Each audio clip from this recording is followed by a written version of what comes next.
سخن تبریکاتی دیگر به یکی از شخصیت‌هایی که در واقع از زمانی گذشته تا حال قربانی‌های زیاده در راه استقلال، آزادی و سربلندی وطن دادند. قربانی‌های زیادی دادند، از پدر و مادر شروع کرده تا برادران.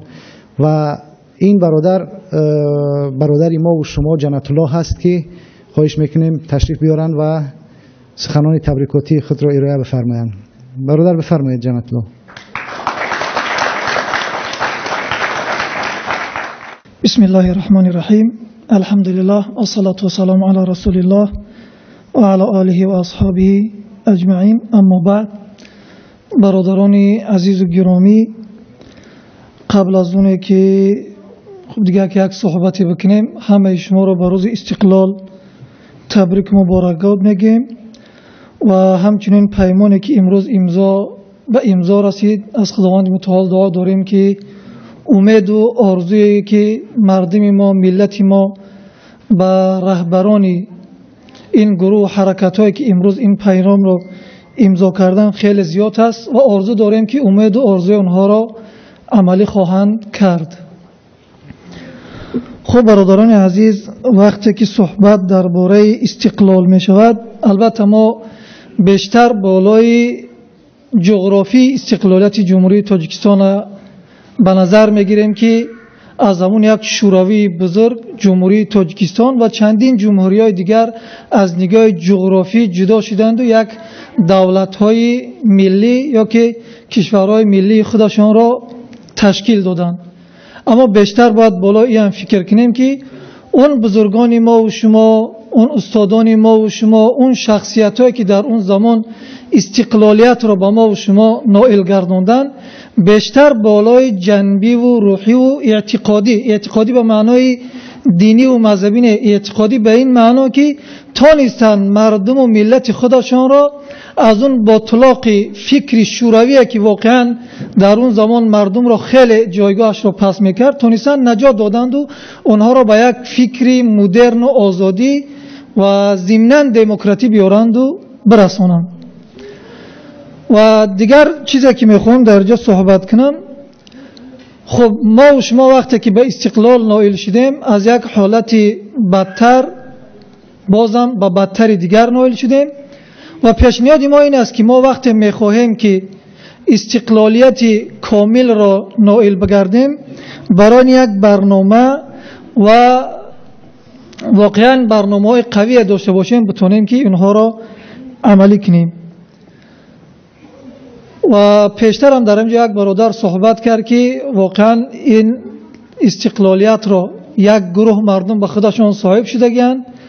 خب خواهش ما از اینجا خواهش میکنیم که برادرای مهاجری که در هر جا داریم، چی در روسیه باشن، چی در کشورهای اروپا، در هر جایی که باشن، این استقلالیت را مال خودشان بگذارن، زیرا هرگاهی که ما از این مالکیت خودمون دست کشیدیم، میبینیم که دیگرها این را صاحب میشوند و به طرز نادرست و با فایده خودشان از این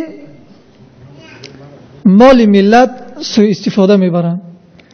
خب برادران عزیز، دیگر نمیخوام در اینجا صحبت‌های زیاد کنم. البته بیشترین کسایی که درباره نائل شدن استقلالیت و جمهوری تاجیکستان زحمت میکشیدن، چی به شهادت رسیدن یا چی اینها را زندان میکنن و چی امروز میبینیم که اونها چی از کشور بیرونن. فقط یک چیز را در اینجا خاطر رسان میکنم. وقتی که جمهوری تاجیکستان به استقلالیت خودش نائل شد، تقریبا عمر 9 ساله 10 ساله داشت و واقعهایی که در تاجیکستان رخ داد و مخصوصا در دهه بنده سیبستان هیچ وقت فراموش نمیکنم. اون کسایی که برای استقلالیت مردم تاجیکستان، برای استقلالیت جمهوری تاجیکستان که از دهه ما شرکت میکردن، تقریبا همه اونها را به قتل رسوندن. فقط 37 نفر را که من به نام یاد دارم، اونها را در مدت 1 ماه 2 ماه قتل عام کردن. من کودک بودم، خوب به یاد دارم که 22 نفر غیر از اقربای من از دهه به نام رزیان در یک ماشین بزرگ بردن و در 3 کیلومتری سیبستان که به جای شهیدان مشهورند همه اونها را قتل عام کردند و مرده جنازه اونها ماها در همونجا باقی مانده بود. همه اونها از کسایی بودند که برای استقلالیت وطن، برای استقلالیت ملت صدا بلند میکردند و خواهان استقلالیت بودند. و اون باقی مانده که برای استقلالیت مبارزه کرده بودند یا به زندان اونها را وارد کردن و امروز هم می‌بینیم که از تعقیب این کسایی که از استقلالیت سوء استفاده میکنن آزاد نیستند، اونها را یا زندانی میکنن یا از کشور به درغه میکنن و یا کوشش دارن که علیه اونها دلهای جنایتی باز کنند. این یک قصاصگیری برای اون کسایی هستند که برای استقلالیت کشور ما و شما تلاش میکردن.